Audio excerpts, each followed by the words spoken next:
ആ ഒരു മിനിറ്റാ ചേട്ടാ ഇതാ ഈ ലിസ്റ്റിലെ സാധനം നമുക്ക് എടുക്കാം.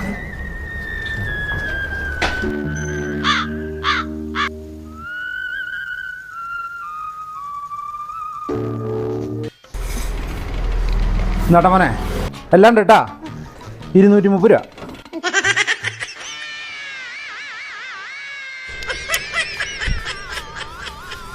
എന്താടാ പൈസ കാണാല്ലേ പോയി പോയാ എവിടെ പോയി?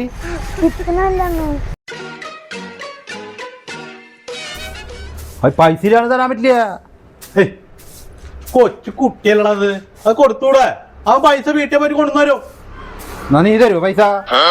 500-ന്ന് 230 പോയാ ബാക്കി 270 രൂപ. അപ്പോഴും ലാഭ. നീ ഇതിന് മിണ്ടാണ്ട് പൈസ തരുമോ? നീ തരുമോ? ഞാൻ തരും. നീ ഓണം കഴിഞ്ഞിട്ട് പണിക്ക് പോയില്ല? പണിക്ക് പോയിട്ടില്ല, പക്ഷെ ഒരു കൊച്ചു കുട്ടി അവന്റെ സങ്കടം നീ മനസ്സിലാക്കണം. ഈ പൈസ ഞാൻ തരും. ശരിക്കും പിടിച്ച മോനെ, മോനെ ചേട്ടൻ പൈസ കൊടുത്തോളാം. നീ വീട്ടിൽ പോക്കോ.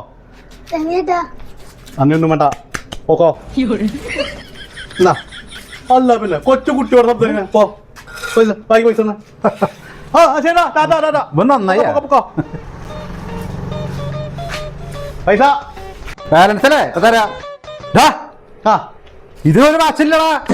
പശയില്ലേ? ആ ഞാൻ നന്നായിന്ന്. ഇതാ നന്നാവുന്നില്ല. ഇപ്പൊ പയ്യമ്മന്നില്ലേ? ആ എവിടത്തെയാ എനിക്കൊന്നും അറിയില്ല, ഞാൻ ആദ്യമായിട്ട് കാണല്ലേ. അതെ, നീ ഉടായ്പ കാണിക്കണ കാച്ചുന്നേ. അത് ഞാൻ ഓണം പണിക്ക് പോയി ചെയ്ത. എടാ അതന്നെയല്ലേ നിന്നോട് ഞാൻ ചോദിച്ചത്, ഓണം കഴിഞ്ഞിട്ട് നീ പണിക്ക് പോയിട്ടില്ലല്ലോന്ന്. വീട്ടിൽ പോയിട്ട് പിന്നെ ഓർമ്മ